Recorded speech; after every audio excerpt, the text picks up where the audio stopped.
All right, are you ready? Yeah? Okay. Well, hello. We are here for the first episode of Legacy Hexcrawl, a father and son talk tabletop. I guess that's kind of a working name we have. It may change, who knows? Yeah, I kind of threw a couple suggestions at you, huh? And you were just like, yep, just whatever works. So my name is Scott. Some of you may know me as Orcus Dorcas. I have my own channel, also a co-host of Titterpigs, and decided to do something a little different, do a new podcast of my own.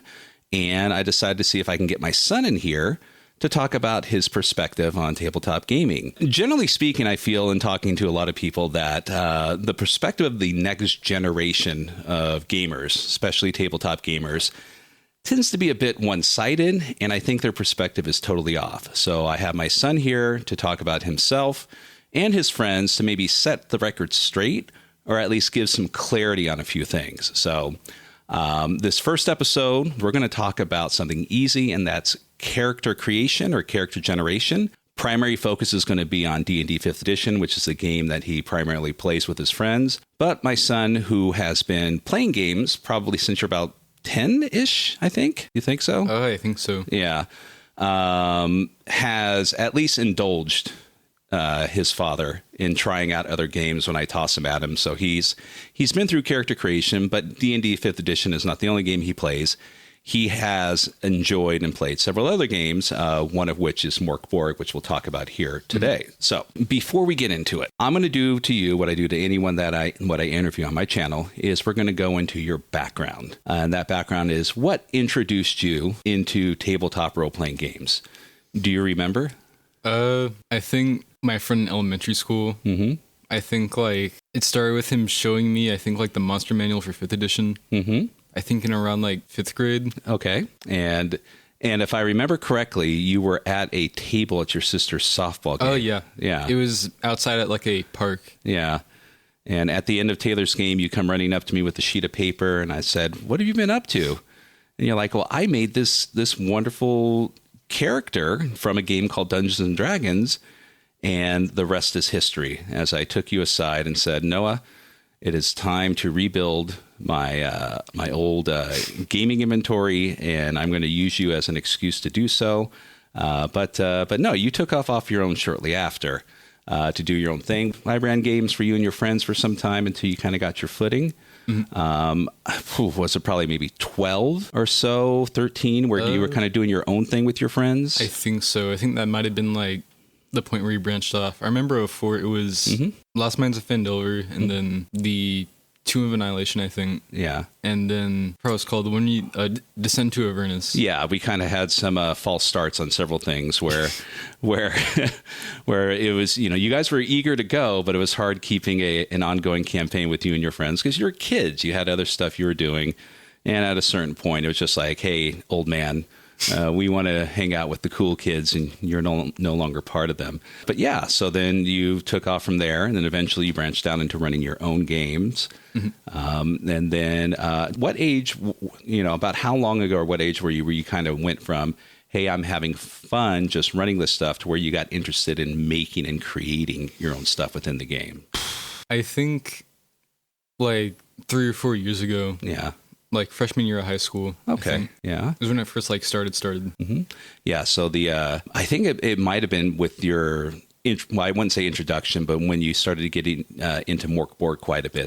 That's when the creative aspect, and now you're doing all sorts of things, but that's for another episode. For now, we're going to talk about character creation. So you've done a lot of character creation with several games. We're going to touch on a few here. But like I said, primarily, we're going to be starting off with 5th edition. And so I've got some questions here for you. Just let me know if you know the answer to these, or if you have an answer for it, I should say. And just be comfortable and just, talk about it as much or as little as you want. So, okay. All right. So I've got a question here. And also feel free to answer not just from your perspective, but how you feel your friends might do this too. And it can switch in between. All right, so 5th edition, right? You've made, I don't know how many characters, but it seems like you guys go through quite a few as you trade off and start new campaigns and whatnot. What's the first thing you choose when making your character? Class, race, species, background, maybe something else entirely? The first thing that I choose or come up with is, I think, just like a concept for a character. Like envisioning what I want this character to be like, or like, I guess like what their aesthetic or vibe would be, how they look, and specifically how they would like act both in combat and roleplay. From there, I would choose or try and like pick a class that would best represent, or at least like complement how I picture them. Okay. Without there being like any gaps or things that go unfulfilled. Okay. So that's interesting. So a lot of games deal with that, right? They'll essentially have a concept before you roll into it. Like, for example, have like a concept for like an Inquisitor, like witch hunter type character. From there, I might choose like anything from a ranger character to like celestial warlock. Okay. Solely because of like what abilities or spells or things that I have access to that would like fit the vision I have for the character. All right, so that kind of rolls into another question that I have here. Do you start with a concept or with mechanics? So it sounds like you got a little bit of both. I start with a concept and I try and like find a way to make the mechanics like complement it. Okay, so I guess that begs the question then. Ability scores. What is your preferred method? And what other methods have you and your friends tried? Or is there just a singular one that you guys kind of stick to? I like 46 drop the lowest. We've done point buy before, and I don't mind that either. Those two I probably prefer the most. Okay. So as far as the the third option being not point buy, but where they give you the array, I guess. Oh yeah. Yeah, I mean, to me that always feels like kind of like right? We've took care of the heavy lifting for you, but here's something you can work with and add on to it. But so 46 down the line. So traditional, I know you're aware, it's just 3d6 down the line. Yeah. I like being able to specifically choose which stat each number is assigned to. Down the line, I don't think I would like at all. Okay. That like directly conflicts, I suppose, with like how you make a character. Like at that point, I might as well just like throw away a concept I had. Okay. If I'm forced to use stats that just like don't align. Okay. Well, then I guess my next question would be, and then what if you get a bad roll? I mean, do you stick? That's fine. I mean, but do you stick to it? I mean, is it 46 down the line and I'm going to slot them where I want, but the numbers that I roll are what I'm going to work with? Oh, yeah. It's easier if they're like some stats that are like less or like didn't originally match what I thought. That's easier to work with than like everything being out of whack, I guess, because like I'd be able to modify things while still being like to fit the idea that I originally wanted to make versus having to completely remake it from the ground up. Okay. All right. Interesting. So it sounds like, so you've got your concept, right? You've got a class that you're falling into the concept. So essentially things like theme, aesthetics, power. Yep. You can manipulate that into a class, or... Hello, Scott here. So yeah, we had a bit of a technical glitch. The system stopped recording for no reason, but I think we caught it in time to where we didn't lose too much, and hopefully we pick back up the best we could where we left off. Anyhow, back to the podcast. Okay, take two. We had a bit of power issue, but we'll cut this part out just so I know where I'm at. Okay, so do you remember what you're talking about? Classes specifically, okay. Like the barbarian thing. Okay, so theme, power, aesthetics, right? So you have your concept, you hunt out a class in 5th edition that kind of jives with your concept. Yeah. But as far as the actual concept of the class, that doesn't seem to matter. Yeah, the actual like I guess like flavor or written fantasy of the class does not matter to me at all. That is something I don't like think about. Okay. Now, what about your group and your other friends that you've played with?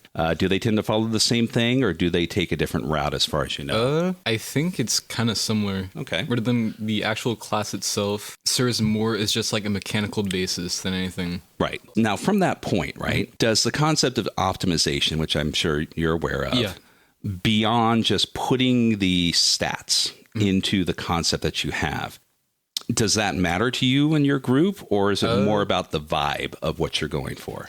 It really depends. I feel like it's different for each person in my group. Okay. For me, I don't really care so much for optimization. I like when I have a character that is good or just like works and they are sufficient on their own, but like that's it. I don't, I guess, like strive to be super ultra strong or have my characters be like the meta or something like that. Okay. I don't need them to be like perfect, but I still want them to have like a basis of functionality. Like they still need to be competent at what they're supposed to do. Okay. So at this point, right, you've got your concept. Now, I think we'll save this in more detail for another episode, but alignment. Okay, so now alignment is a bit of a iffy topic, but do you toss alignment in at this time, or do you save that for when you've got most everything down? Generally, I save alignment for the very end. Okay. When I feel like I can actually like judge the character for what they are. Okay.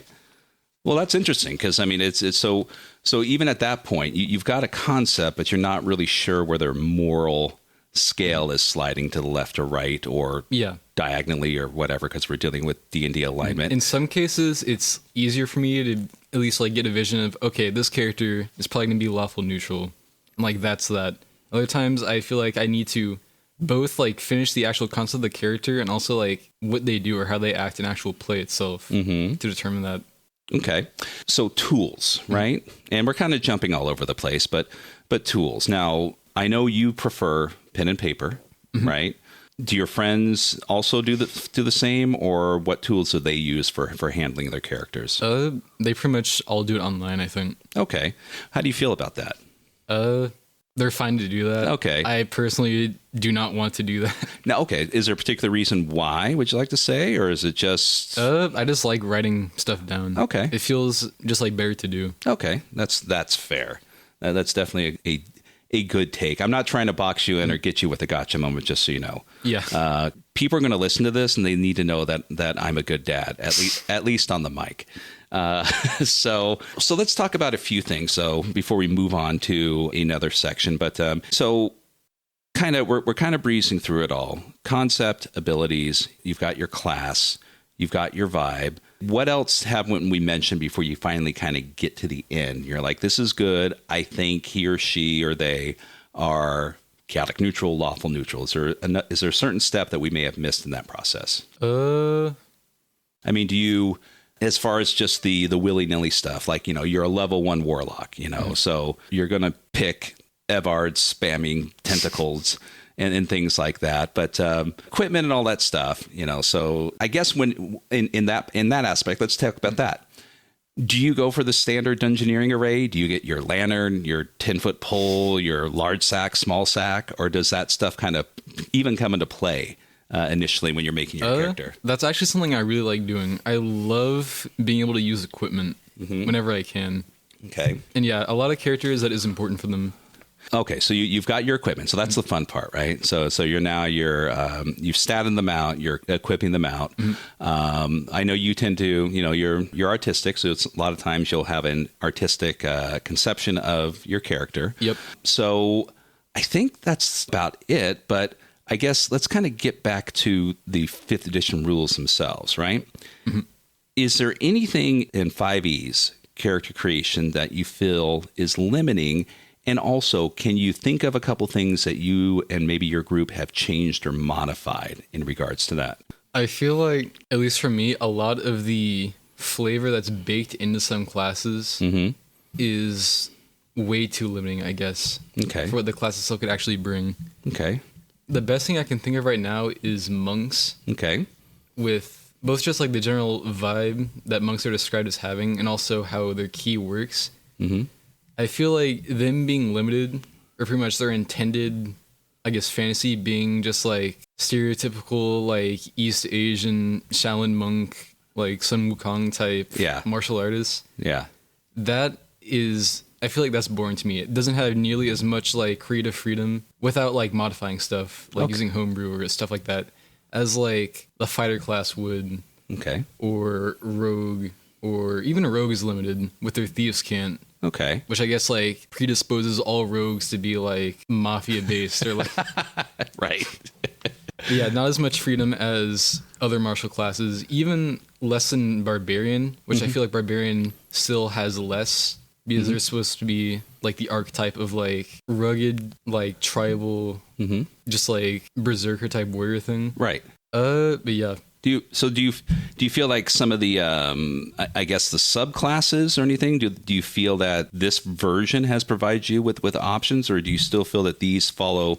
It sounds like what you're saying, that these are all kind of stereotypical, and they're boring. So you end up kind of just so essentially when you guys do your concept of barbarian, rogue, or thief, do you guys then just say we're going to kind of like pick and choose what I want and not stick structurally to? Sometimes we just do that. Yeah. I've had a rogue character where I was allowed to switch out Thieves' Cant with I think it was like calligraphy proficiency. Okay. Because they were not like any even like remotely, I guess that's like the archetypal thief rogue character. Right. My current one, I'm playing a monk that is more just like very fightery, I guess. They use swords more than anything. Mm-hmm. I switched out. They do not have an arm proficiency, so their arm strengths are just like the normal 1 plus strength. Right. Their martial arts is instead just additional attacks with the weapon they're holding. Interesting. Okay. So I think we get a kind of general gist, right? So let's move on here. So you've seen older editions of D&D, right? And you've also tried older editions, specifically 3.5. What is a major difference that you feel stands out between 5th edition and likewise the game that you and your friends play? With 3.5, I feel like there's a lot more like modularity or like customization with abilities. Oh yeah. It's a lot more freeform with these skills. If I'm remembering correctly, it's not just flat proficiencies. You have to manually put individual numbers into specific skills each time you level up. Yeah.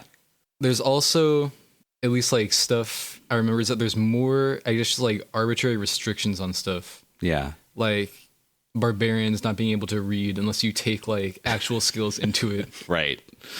Certain armor having flat, just like percentile spell failure. Uh-huh. Okay, well, what about ability deficiencies in like, in older games for like, and even in 5th edition, they still have it. The newer edition, they've kind of changed it, which, but in 5th edition, they, there was dwarves, -1 to charisma, because they're already crotchety old Scottish men. And also, I don't know if you're aware, but, well, you are, I may have mentioned, but like in older editions, they had level caps. They can only go so high. Do you feel that if you were playing an older game, when you're going through character creation, would you feel that would modify how you would pick and choose your concept if you knew that, hey, this dwarf can only go to level 12 in this specific class, or, other restrictions such as that? Level caps, maybe. I feel like at that point, like races in earlier editions wouldn't even be like the same, or like they wouldn't be, I guess, like, or shouldn't be viewed in the same way as they are in 5th edition with how, like, what mechanical differences they bring. It would definitely change, like, how I go about making a character. Actual, like, stat bonuses or deficiencies, probably not. Okay. I think that specifically is... racial modifiers make sense to me. Okay. So I don't think it'd change much. So, 5th edition characters, do you feel they start too strong? At level 1, I don't think so. Okay. I feel like for how they present, they start off perfectly fine. Okay. I guess before we leave 5th edition behind, one question for you. Which one of the various approaches that you talked about do you feel gives you the most ownership of your character within character creation? Ownership of my character? Like, is it the concept, but then you kind of have to pick and choose and manipulate, what's available to you within the game? Or is it the class? Or is it, when you do your abilities, and that's, at what point do you feel like, okay, this is mine before you reach the end? Okay.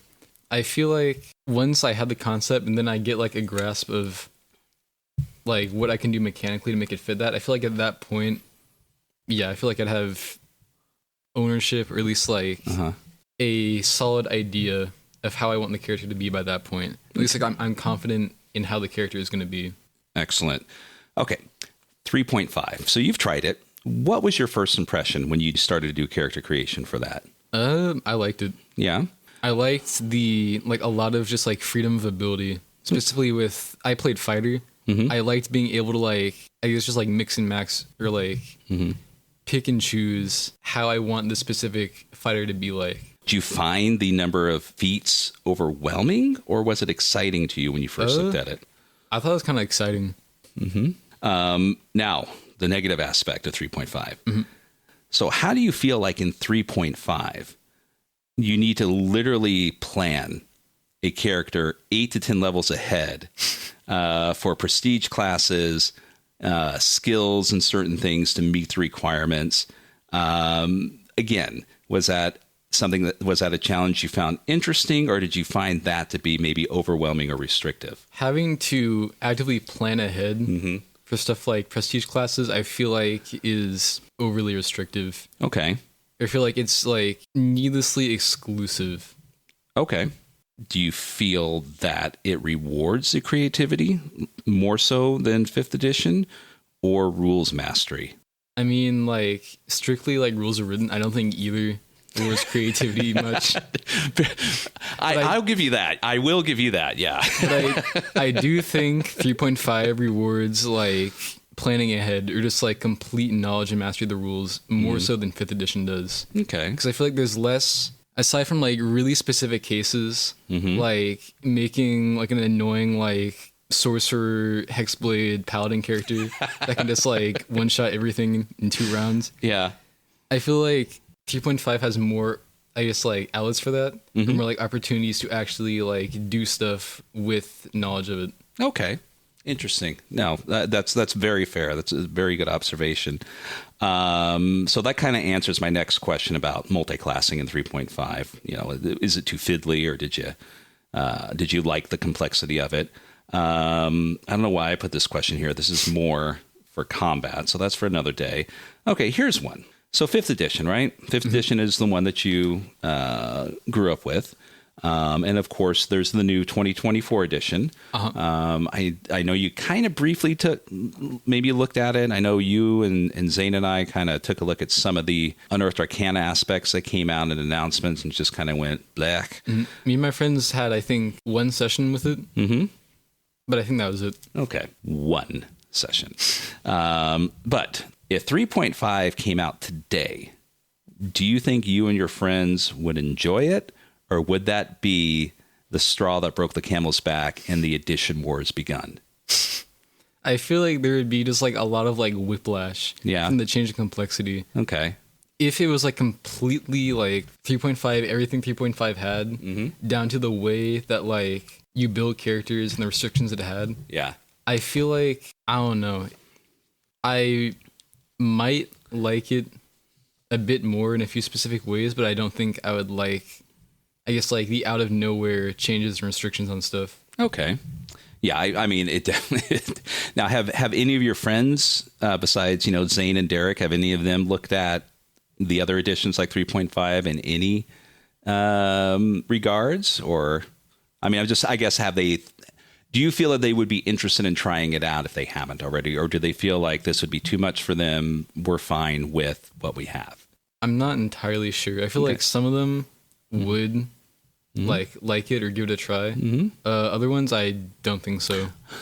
I mean, what birthday was it where I ran a funnel? Oh, yeah. DCC. And I know your friend Alex and some of the others there, they really enjoyed it. Yeah. Unfortunately, I don't think anything came after that, but I did give all you guys, or all of them, the intro starting book for them to try, but they enjoyed that. So enough D&D talk. I've got a few examples of some games that you've done character creation for, and just a few short questions. You still doing good? Yeah. Okay.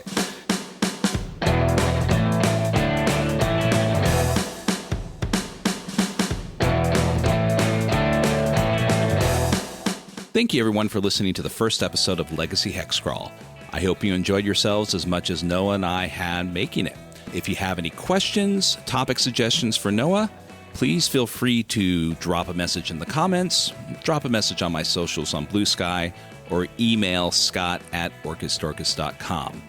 We'll just have to see how long this little experiment lasts, but until then, be sure and check out part 2 of Character Creation, where Noah talks about his experiences with Savage Worlds, Dungeon Crawl Classics, Call of Cthulhu, Cyberpunk Red, and more.